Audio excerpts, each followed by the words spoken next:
suis pas du genre normalement à faire des plans, je fais toujours tout à l'arrache. Là, afin d'avoir le minimum de chute pour le bois qu'on va prendre, c'est obligatoire d'avoir des plans pour pouvoir calculer la surface. Et puis aussi, quand tu travailles avec d'autres personnes, afin de leur montrer exactement ce que tu veux et ce que ça va donner, il faut des plans. Donc c'est ce que je suis en train de faire, mais d'habitude je fais tout à l'arrache.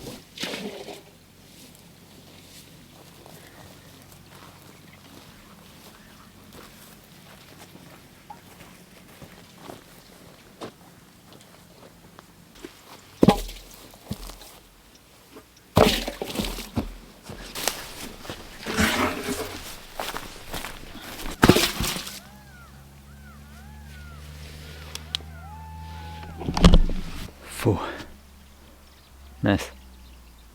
Ce que je voulais vous faire écouter ici, il y a énormément de chacals. Tous les soirs, à la tombée de la nuit, il y en a un qui commence d'hurler, de chanter. Et du coup, ils enchaînent tous. Puis ça fait quand même un son assez spécifique. Ah, écoute. Je sais pas si vous entendez.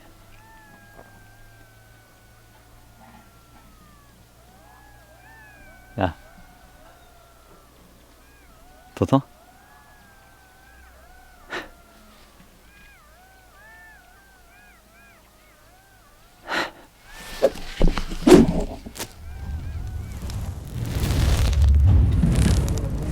Mission aujourd'hui, c'est d'aller chercher du gravat, du gravier pour pouvoir faire les fondations de la plateforme. Ça sera des pneus.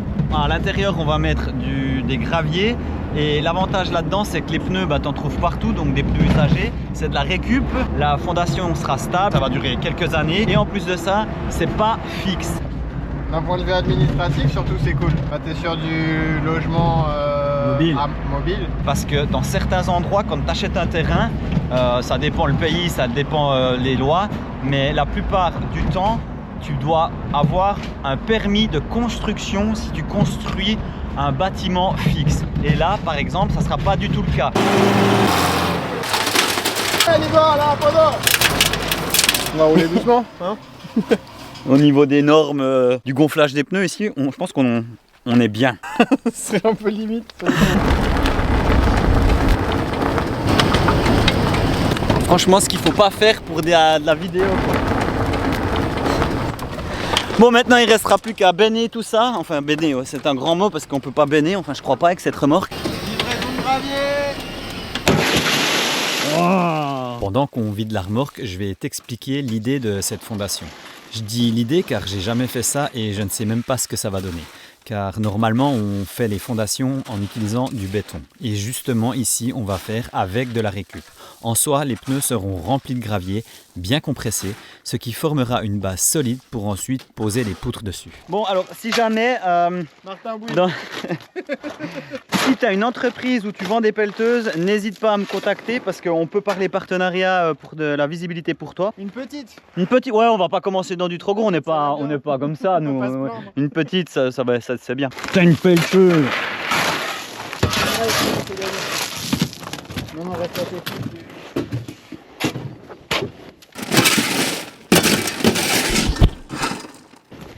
Merde, ma caméra est tombée. Un peu la technique pour les anciens. Ça s'imine un peu au surf. Hop là. Waouh. Bien sûr, ça c'est hyper sécuritaire. Sécurité à fond. À fond. Yes. Non, il faut travailler, mais un juste milieu. D'ailleurs, je pense que c'est le problème de beaucoup de personnes. C'est déjà de 1, ils font des travaux qu'ils n'aiment pas. De 2, c'est que des fois, on les force à travailler et il n'y a pas forcément de boulot. Ou alors, à l'inverse, il y a plein de boulot et ils n'ont plus envie de travailler. Tu vois un peu le truc ici. Ici, il y a tout le temps à faire en fait. Le varier les plaisirs aussi, ouais. Parce que pelleter des graviers toute la journée. C'est vrai, ça, c'est vrai. Hop là, attends. C'est mon premier voisin. C'est cool comme voisin, ça.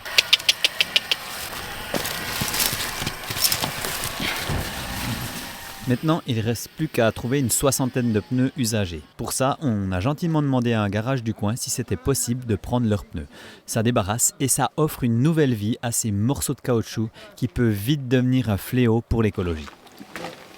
Ah, comme ça, il passe là au milieu et c'est parfait. Et on doit attacher avec cette simple petite corde. Faut que vous attacher. Si t'arrives à le prendre là-bas, si t'arrives. Ah, t'as pris une orange, toi? Ouais. Tout ça avec cette malheureuse petite corde. Moi, je pense que c'est bon, hein. Bah, au pire ça tombe. On prend des pneus et puis en même temps où on prend des pneus, il y a plein d'oranges. Et du coup je vais prendre une orange. Il nous a dit qu'on pouvait prendre. Alors on prend. T'en veux une?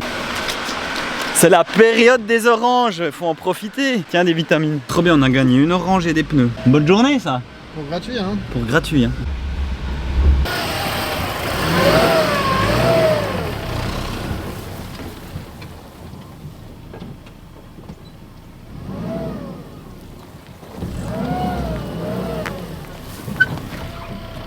L'embrayage de ces morts ici. Mon pauvre, tu lèves la pédale et ça avance pas, faut vraiment encore la pousser en haut. Dernier chargement de pneus.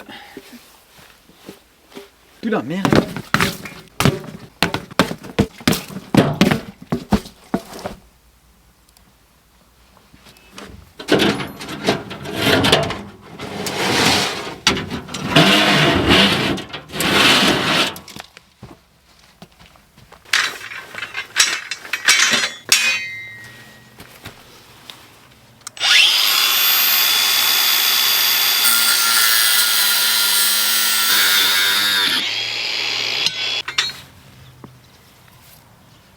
Et là, en fait, ces piquets, c'est ce qui va servir de délimiter la hauteur. Et les pneus, en fait, avec le sable, ça va faire office de fondation pour tenir les poutres.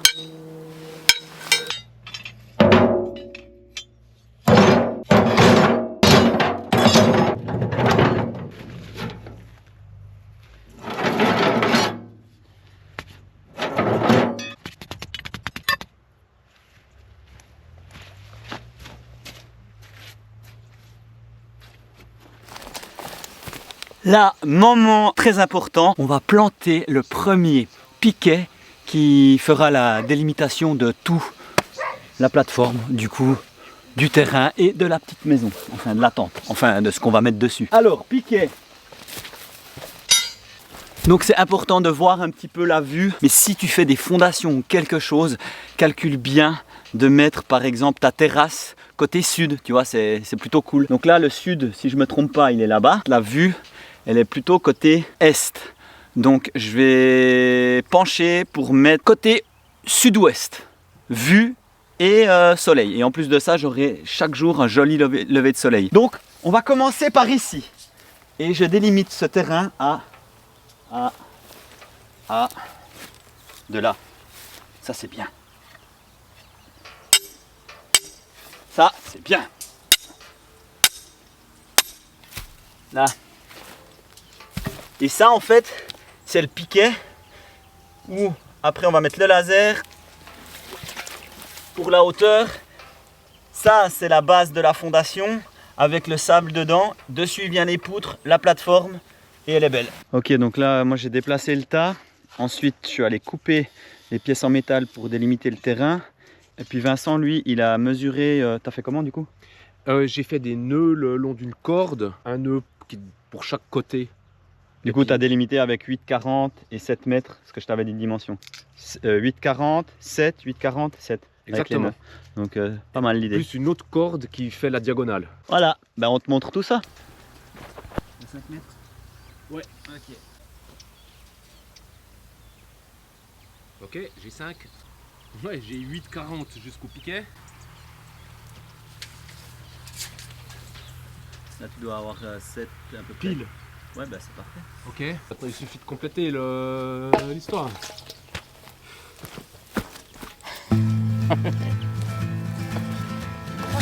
Waouh! Ouais, jeunesse! Ah, tapé.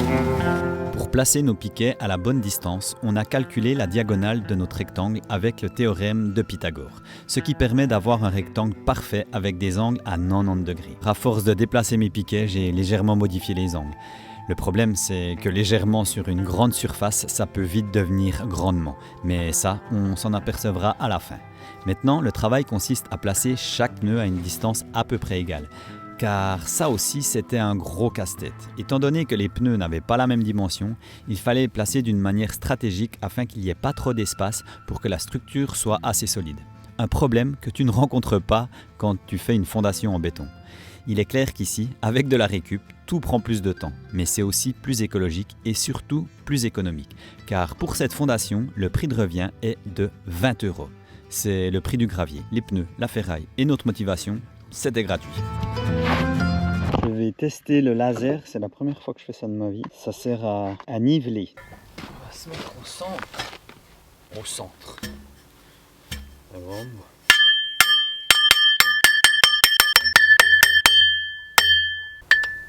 Yes. Trop bien.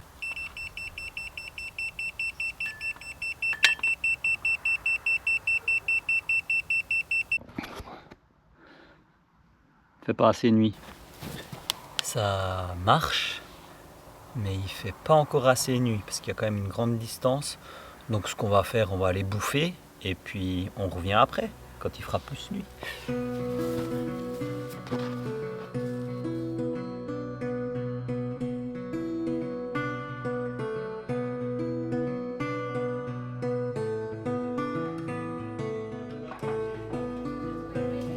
Thank you, Anna. Merci.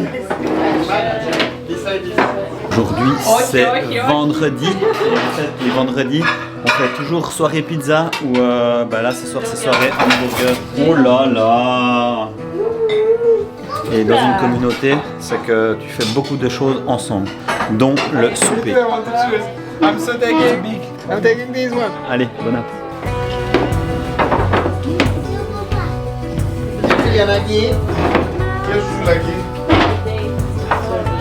Après plusieurs années de souffrance et de bataille avec mon pays pour dénoncer l'injustice que vivent chaque parent séparés de leurs enfants, sans voir aucun changement concret, des personnes ignorantes et une soi-disant justice qui, pour la plupart du temps, est corrompue, je vous promets, ça fait du bien de retrouver un petit monde qui te laisse t'exprimer, qui ne te juge pas, qui apprend de tes avantages et qui t'apporte de l'aide dans tes erreurs et non de simples jugements. Mais quoi qu'il en soit, j'espère qu'en partageant mes vidéos, je donnerai un peu d'espoir à toutes les personnes qui doutent encore de l'humanité.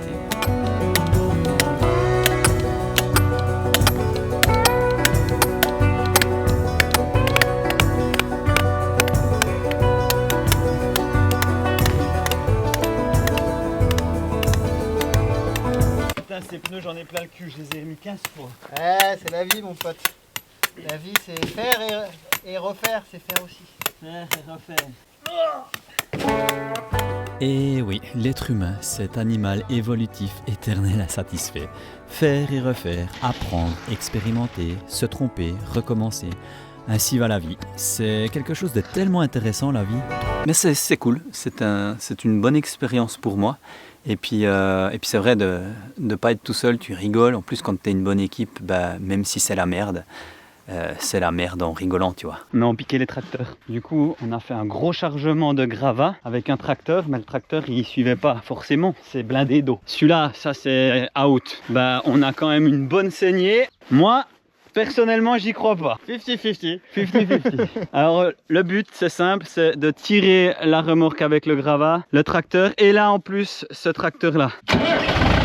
Oh!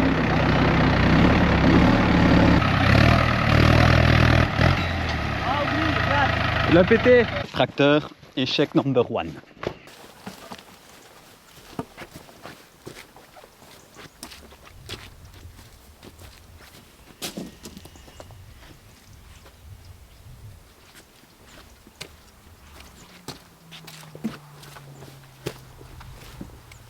Bon, petit débrief de cette deuxième journée en communauté. La première journée, pour récapituler, ce qu'on avait fait, c'était nettoyer le lieu où j'allais m'installer pour pouvoir poser une plateforme.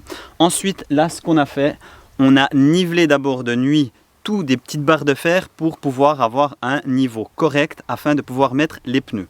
Une fois que les pneus ont été installés, il fallait les remplir, donc c'est ce qu'on a fait aujourd'hui, les remplir de gravats. En fait, ici, on doit chaque fois niveler les pneus et du coup, il faut lever, intégrer du gravat derrière le pneu, tasser et répéter l'action au moins 5-6 fois pour que le pneu il soit complètement tassé à l'intérieur. Ça c'est hyper important parce que sinon avec le temps ça s'affaisse et puis la terrasse elle est plus droite quoi. Oh oui.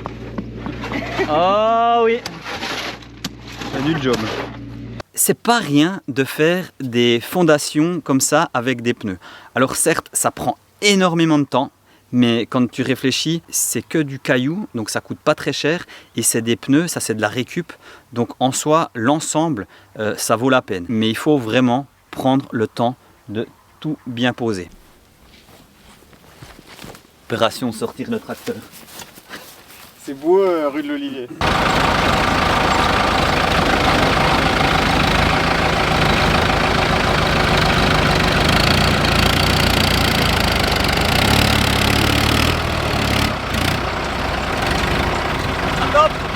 Comme ça, je sors des ornières.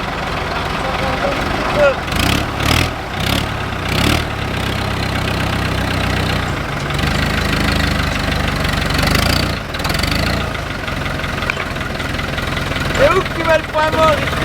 Je fais partie des tracteurs, je sais pas où il est le point mort. J'ai l'impression d'être, tu connais Louis de Finesse dans Le Petit Baigneur quand il est sur un tracteur comme ça. Comment ça s'arrête? Comment ça s'arrête?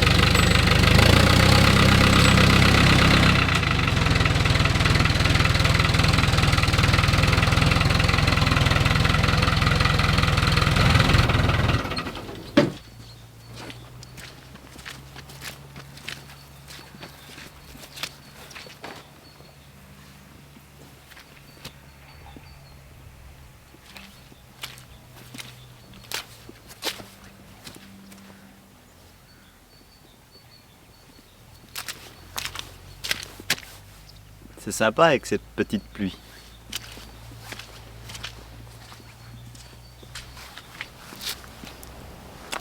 Conclusion sur cette terrasse en récupération. Ça prend beaucoup de temps, mais on a fait quelques erreurs et si c'était à refaire, étant donné que maintenant j'ai cette expérience, le conseil c'est déjà si tu peux dès le départ niveler le terrain, ce qu'on n'a pas fait nous. Bon, à la base là on avait quand même un terrain relativement plat, mais surtout mettre des grosses poutres sur tes pneus. Je m'explique. À la base nous on voulait faire les pneus et ensuite mettre directement des carrelets pour ensuite mettre les lattes de jardin. Le problème avec ça, c'est que les carrelets, c'est assez petit et il ne faut pas qu'il y ait trop d'espace entre les carrelets qui posent sur les poutres. Sinon, avec le temps, eh ben, ils ont tendance à plier, tu vois. Du coup, il faut mettre très peu d'espace.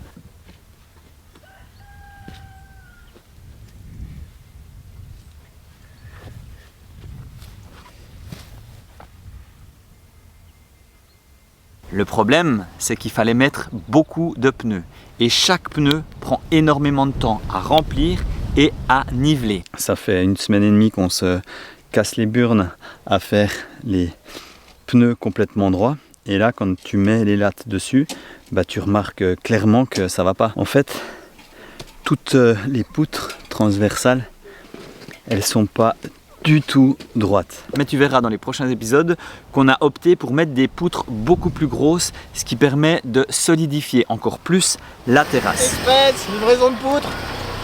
Et maintenant, c'est le moment où on va voir si justement quand on pose 2 poutres, s'il n'y a pas de pneus dedans, ben ça va être la merde. On devra déplacer 1, 2, 3, 4, ah ouais, 5. Croise les doigts.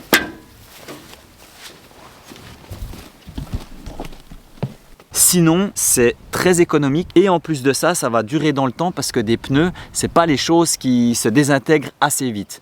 Donc niveau écologie, tant qu'à faire, les utiliser pour une fondation parce qu'après on ne les voit plus, et ben ça vaut la peine. Et comme on le dit dans la vidéo, ça reste une structure démontable. Donc c'est très intéressant au niveau des lois. Voilà, c'est à peu près tout ce que j'avais à dire dans cette vidéo. Je vous remercie à tous de me suivre, de liker, de commenter et maintenant tu peux aussi booster la vidéo. Si tu souhaites me soutenir autrement, il y a aussi ma boutique en ligne. J'ai fait le nouveau logo doudou pour la série Rue de l'Olivier, 3e arbre à gauche. Donc comme tu as compris, c'est une série, c'est loin d'être fini et je te dis à la prochaine vidéo. Allez, à plus!